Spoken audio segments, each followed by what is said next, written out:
Hello friends, welcome back to the channel. दोस्तों, इस video में हम वोडाफोन आइडिया के लिए बातचीत करेंगे, लेकिन उससे पहले आप लोगों से रिक्वेस्ट करना चाहूँगा। दो रिक्वेस्ट हैं। पहली रिक्वेस्ट ये कि अगर आप इस प्लेटफॉर्म को यानी इस चैनल को पहली बार देख रहे हैं ज़िंदगी में, सब्सक्राइब करके बेल आइकन को ज़रूर सेट करिएगा। उससे आपको वीडियोस की नोटिफिकेशन मिलती रहेंगे। और दूसरी रिक्वेस्ट, अगर आप डीमेट या ट्रेडिंग अकाउंट ओपन कराना चाहते हैं, डिस्क्रिप्शन बॉक्स में लिंक दिया गया है। दोस्तों, Vodafone idea last trading session में 10.25 ओपन हुआ, 10.55 का हाई बनाया और 10.35 के ऊपर बंद हुआ, लो नहीं बनाया। 15 करोड़ 3,40,411 टोटल वॉल्यूम। अगर हम मार्केट कैप की बात करें तो 33,243 करोड़ रुपए है। इसका 52 वीक लो 4.55 और हाई है 16.80 का। कंबाइंड बेसिस पे डिलीवरी परसेंटेज देख लीजिए, उसके बाद मैं आप लोगों के साथ खुशखबरी को शेयर करूंगा।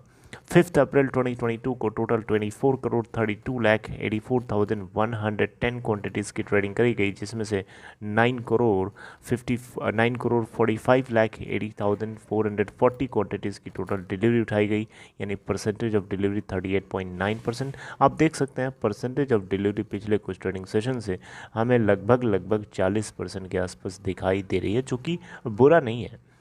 अब दोस्तों, यहाँ पे देखें तो एक बढ़िया खबर है। ये खबर बढ़िया जरूर है, लेकिन फिर भी मैं आपसे डिस्कस करूँगा इसको।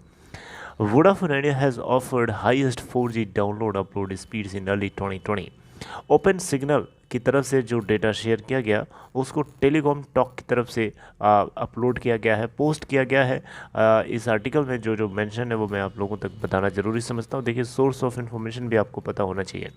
देखिए, वोडा आइडिया ने यहाँ बताया गया है कि जो थर्ड लार्जेस्ट टेलीकॉम ऑपरेटर है देश के अंदर, इन्होंने best download and upload speed show किया है यूज़र्स को for the period December 1 2021 to February 28 2022। यानी दिसंबर का महीना पूरा देख लिया जाए, जनवरी का महीना पूरा देख लिया जाए और फरवरी का पूरा महीना देख लिया जाए, तो इन 3 महीनों के डेटा को कलेक्ट किया गया ओपन सिग्नल के द्वारा। और ये बताया गया कि Voda idea download and upload speed दोनों में बेहतर नहीं बेस्ट साबित हुआ है। ओपन सिग्नल ने जो कुछ इन्फॉर्मेशन शेयर करी है, उन सभी से अगर हम देखें तो Airtel was leading telecom operator in offering the best video experience. यानी एयरटेल लीड कर रहा है पूरे टेलीकॉम सेक्टर को, जो एयरटेल का network best video experience provide करता है, बेस्ट गेमिंग एक्सपीरियंस प्रोवाइड करता है and best voice app experience provide करता है यूज़र्स को। जियो यहाँ पे अगर हम देखें तो बिगेस्ट लीडिंग टेलीको का टैग जरूर इसको मिला है अक्रॉस 5 कैटेगरीज, जो कि 4G अवेलेबिलिटी, इसके अलावा 4G कवरेज एक्सपीरियंस, इसके अलावा excellent consistent quality and core consistent quality. इन सभी की वजह से जियो को बेस्ट लीडिंग टेलीको का टैग जरूर मिला है। लेकिन एयरटेल कहीं न कहीं एक बैलेंस्ड मोड में सभी से आगे है। इस तरीके से अगर हम देखें तो इंडिया के अंदर कंसिस्टेंसी के टर्म्स में, कवरेज के टर्म्स में जियो बेस्ट ऑप्शन यूज़र्स के लिए बताया गया है ओपन सिग्नल की तरफ से। और यहाँ पे अगर कोई अल्टीमेट स्पीड के लिए ही ध्यान देता है तो उसके लिए Voda idea is very good option. और ओवरऑल अगर हम एक्सपीरियंस की बात करें तो एयरटेल इज़ बेस्ट ऑप्शन। याद रखिए, गुड ऑप्शन और बेस्ट ऑप्शन डिफरेंस है। दोस्तों, यहाँ पे देखें तो Reliance Jio behind Airtel and Voda Idea in delivering high 4G internet speeds. जिस तरीके से इन्होंने डेटा शेयर किया उससे यही पता है कि जियो जो है वोडाफोन और आइडिया दोनों से पीछे है अपलोड एंड डाउनलोड स्पीड्स के मामले में, राइट। जिस तरीके से ट्राई की तरफ से भी डेटा शेयर किया गया था पिछले कुछ दिनों में, उससे पता चलता है कि वोडाफोन आइडिया का जो एक्टिव सब्सक्राइबर बेस है वो कई पिछले 36 महीनों से लगभग 36 मंथ से आई थिंक सो लगातार जो है कॉन्ट्रैक्ट हो रहा है, गिर रहा है, सिकुड़ रहा है, जबकि रिलायंस जियो का बढ़ रहा है और एयरटेल अपने आप को बैलेंस करके रखे हुए है, राइट। मैंने आपको VLR का कंसेप्ट ऑलरेडी शेयर कर रखा है, जिसमें मैंने ये चीज़ अच्छे से समझाई थी आपको, राइट। और यहाँ पे download upload speed Voda idea का बेस्ट क्यों है, बाकी का इतना डाउन क्यों है, बाकी का डाउन नहीं, बाकी का वोडा आइडिया से पीछे क्यों है, इसके पीछे एक कारण है, लॉजिक जो इसमें ओपन सिग्नल की तरफ से शेयर किया गया है वही मैं आप लोगों के साथ डिस्कस करूँगा।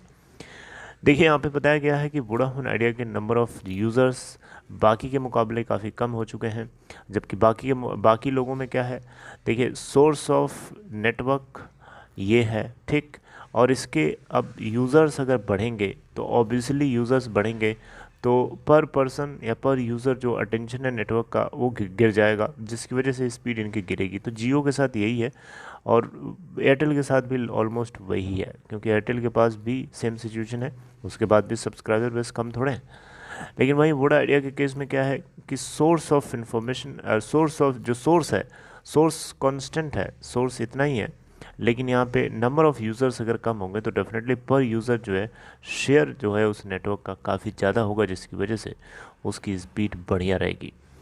अब देखें यहाँ पे तो एयरटेल जो है पूरे टेलीकॉम सेक्टर को लीड कर रहा है अलग अलग तरीके से। वॉइस ऐप एक्सपीरियंस में तो जियो और वोडा आइडिया से दोनों से आगे है एयरटेल। 78.1 पॉइंट्स इसको मिले, जियो को 77.9 और वोडा आइडिया को 77.2 पॉइंट्स, राइट। तो ओवरऑल अगर हम देखें तो मोबाइल नेटवर्क के अंदर सिर्फ अच्छी स्पीड देना ही या एक अच्छी स्पीड, गुड स्पीड रखना ही सिर्फ एक अच्छी क्वालिटी नहीं होती है किसी अच्छे मोबाइल नेटवर्क की, बल्कि और भी कुछ पैरामीटर्स होते हैं जहाँ पे कंपनी को बढ़िया करना चाहिए, जैसे कि नेटवर्क कवरेज अच्छा होना चाहिए, गेमिंग एक्सपीरियंस अच्छा होना चाहिए, इसके अलावा बहुत सब कुछ है। अभी मैंने ऊपर बताया आपको जहाँ जहाँ पे एयरटेल बेटर है उन सारी जगहों पे वोडा आइडिया को बेस्ट होना चाहिए। सिर्फ 4G और डाउनलोड अपलोड स्पीड में ही बस आगे नहीं होना चाहिए।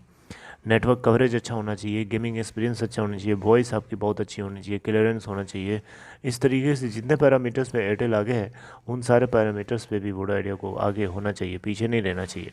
लेकिन एक खबर अच्छी थी तो मैंने आप लोगों के साथ समझा बताना ज़रूरी है। चलिए, अगर अपना ख्याल रखिए, छोटी सी खबर अगर आपको अच्छी लगी हो अप्रिशिएट करने के लिए लाइक कर सकते हैं। And take care, see you next time.